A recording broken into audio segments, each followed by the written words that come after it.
அனைத்து உரிமை குரல் நண்பர்களுக்கும் வணக்கம். சீமானுக்கு கிடைத்திருக்கக்கூடிய அங்கீகாரம் முழுக்க முழுக்க அவருடைய பெருந்தன்மைக்காகவே கிடைத்திருக்கு அப்படின்றத விஜய் சேதுபதி பார்த்தீங்கன்னா பதிவு பண்ணியிருக்காரு. இது குறித்த இந்த முழுமையாக பார்க்க போகிறோம், வாங்க பார்க்கலாம். பொதுவாகவே நாம் தமிழ் கட்சியை விமர்சிக்காத ஒரு கட்சியே இல்லை அப்படின்னு தான் சொல்லணும். எல்லா கட்சிகளுமே சேர்ந்து எதிர்க்கக்கூடிய ஒரே கட்சியாக நாம் தமிழ் கட்சி தான் இருக்குது அப்படின்றத நம்ம அனைவருக்குமே தெரிந்த ஒரு உண்மையாக இருக்குது. ஏன்னா நாம் தமிழ் கட்சி அப்படின்றது எந்த ஒரு கட்சியோடையும் ஒத்து போக மாட்டேங்குது அப்படின்னும் எல்லா கட்சியுமே விமர்சனம் பண்ணுறாங்க, எந்த கட்சியுமே சரியில்லைன்னு சொல்கிறாங்க. இந்த எல்லா கட்சிகளுக்கும் மாற்றாக தான் நாங்கள் இருக்க போகிறோம் அப்படின்னு யாரோடவும் கூட்டணி வைக்காமல் இருக்க ஒரு காரணத்தினாலேயே அனைவருமே சேர்ந்து எதிர்க்கக்கூடிய ஒரு இடத்துல சீமானும் நாம் தமிழ் கட்சி இருந்துட்டு இருக்காங்க. காலங்காலமாக தமிழ்நாட்டை மாறி மாறி ஆட்சி செஞ்சுட்டு இருக்கக்கூடிய திமுக அதிமுகவும் பார்த்தீங்கன்னா அதிக அளவில் வெறுக்கக்கூடிய ஒரு நபராகவே சீமான் இருந்துட்டு இருக்காரு. 2010 காலகட்டத்தில் கட்சி ஆரம்பித்த போது நாம் தமிழ் கட்சி அப்படின்றத ஒரு கட்சியாகவே பொருட்படுத்தாமலும் இவங்களாம் எவ்வளோ நாள் இருந்துருவாங்க அப்படின்னு ரொம்பவே ஏளனமாக பார்த்தீங்கன்னா நாம் தமிழ் கட்சியை பார்த்துட்டு வந்துட்டு இருந்தாங்க.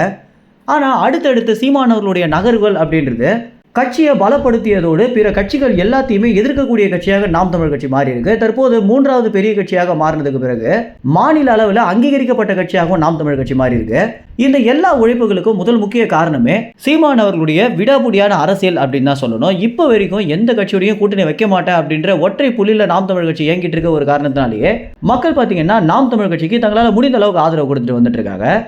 இப்படி இருக்க ஏகப்பட்ட விமர்சனங்கள், ஏகப்பட்ட அடிகள் எல்லாத்தையுமே தாண்டி நாம் தமிழ் கட்சி இன்னமும் களத்தில் நிற்கிறத எல்லா நட்சத்திரங்களும் பெரிய பெரிய அரசியல்வாதிகளும் பார்த்தீங்கன்னா பாராட்டிட்டு வந்துட்டு இருக்காங்க. இதற்கு முன்னதாக சீமானை விமர்சித்த நிறைய பேர் தற்போது சீமானை பாராட்டக்கூடிய ஒரு சூழல் தான் போயிட்டு இருக்கு. இந்த வகையில் நடிகர் விஜய் சேதுபதி பார்த்தீங்கன்னா இதற்கு முன்னதாக நிறைய இடங்களில் சீமானை குறித்தும் சீமானுடைய அரசியல் குறித்தும் ரொம்பவே விமர்சனம் பண்ணியிருக்காரு அப்படின்னு தான் சொல்லணும். பொதுவாகவே நடிகர்கள் நடித்தோமா போனோமா அப்படின்னு தான் இருந்துட்டு இருப்பாங்க. ஒரு சில நடிகர்கள் மட்டும்தான் அதையும் தாண்டி அரசியல் பேச்சில் ஈடுபடுவாங்க. இதில் ரொம்பவே முக்கியமான ஒரு நபராக விஜய் சேதுபதி இருந்துட்டு இருக்காரு. இவர் பார்த்தீங்கன்னா மாணவர்களுக்கு கொடுக்கக்கூடிய அறிவுரையிலிருந்து அரசியல் குறித்து பேசுகிற வரைக்குமே இவருடைய ரசிகர்கள் பார்த்தீங்கன்னா ஒரு நடிகனாக இருந்துட்டு அரசியல் பேசுறதுனாலேயே இவருக்கு பார்த்தீங்கன்னா ஆதரவு அதிக அளவில் இருந்துட்டு இருக்கு. இப்படி இருக்க நிறைய இடங்களில் சீமானை விமர்சனம் பண்ணியிருக்கக்கூடிய விஜய் சேதுபதி தற்போது நடந்திருக்கக்கூடிய ஒரு தனியார் நிகழ்ச்சியில் சீமானுடைய பெருந்தன்மைக்கு கிடைத்திருக்கக்கூடிய அங்கீகாரம் தான் இது எல்லாமே அப்படின்னு பாராட்டு தெரிவிச்சிருக்காரு.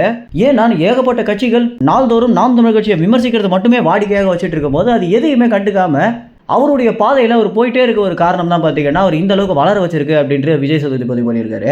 இந்த ஒரு வீடியோ பார்த்தீங்கன்னா இந்த வாரத்திற்குள்ளாக வெளியிடப்படும் அப்படின்னு எதிர்பார்க்கப்படுது. இந்த ஒரு வீடியோ வந்த பிறகு எல்லா தகவல்களையும் உடனுக்குடன் தெரிஞ்சுக்க உரிமை குரல் சேனலை சப்ஸ்கிரைப் செய்யுங்க. நன்றி, வணக்கம்.